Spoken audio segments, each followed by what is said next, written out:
Welcome and karibuni to Aroma of Zanzibar. Today I bring you this beautiful silky and smooth pastry cream, and I'm going to start with my eggs. I have one whole egg over there, and then I also have 4 yolks, egg yolks, and I'm using half a cup of sugar. You can use more or less depending on what you're using it for.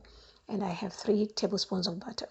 I'm going to show you how the cornstarch looks, because I have a lot of issues with my viewers about cornstarch. So this is cornstarch. It's very smooth and very fine. It's like powder, and I'm using 2 tablespoons of cornstarch for this, and we're going to keep this aside. Now for the liquid, it's always whole milk, but if you want it richer, you can combine it with heavy cream or half and half. Okay, so my measurement is 1.5 cups. So I'm using 1¼ cup of whole milk and quarter cup of half and half. Okay, or you can use heavy one. It depends how thick you want it. Okay, so I've got my milk on the heat and just want to bring it to below boiling point. And in the meantime, you just want to whisk the egg mixture with the corn flour. And if you don't have a handheld mixer, you can use a whisk. And we just want to do this and make sure that the mixture is nice and has a nice ribbon consistency. A ribbon consistency means when you try and make figure 8, it stays there, and I failed to show you that. Okay, so it's nice, thick and fluffy. And then after that, you you add the milk, the hot milk, into the egg mixture. And you want to do this slowly while you're whisking the mixture together, the egg mixture and the milk, because the milk is very hot and you don't want to add it all of it together into the egg mixture. It will form some lumps, and this is called tempering. Okay, so once that's done, you're going to put it back in the same saucepan and put it back on the heat on low so that it cooks slowly while you're stirring it, to avoid anything burning at the bottom or forming lumps. Okay, and this is a pastry cream. I mean, it's known as pastry cream in the culinary world, but it's also known as custard or pudding in American style of cooking, I guess. So for my flavoring, I'm using rose water and orange blossom water, simply because I'm using it for a particular dessert. But you can use vanilla, or you can use any kind of flavoring that you want, cardamom, cinnamon, whatever. Okay, so you want to stir this to make sure that there are no lumps or anything.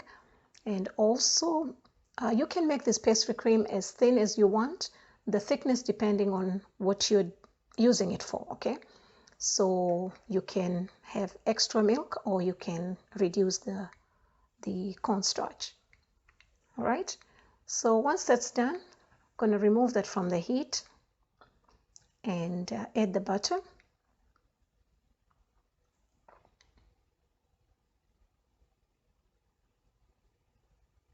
Okay, then you're going to mix and combine well the butter as well.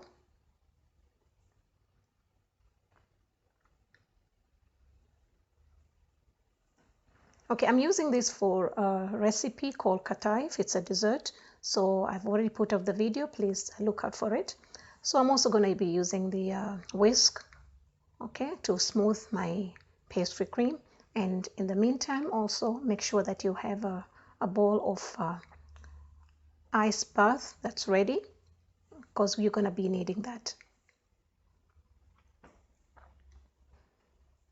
So my ice bath is ready, and I'm going to strain the pastry cream. Okay, I'm using the bag because that's what I'll be using it later to fill up my dessert.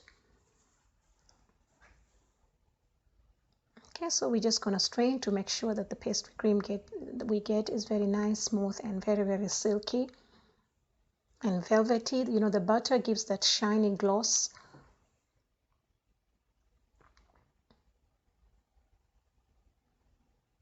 And pastry cream can be used for so many desserts, so many fillings. It's really, really versatile.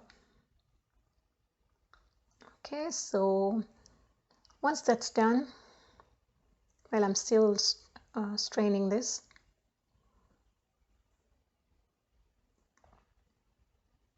And it's very important to keep this in the cold.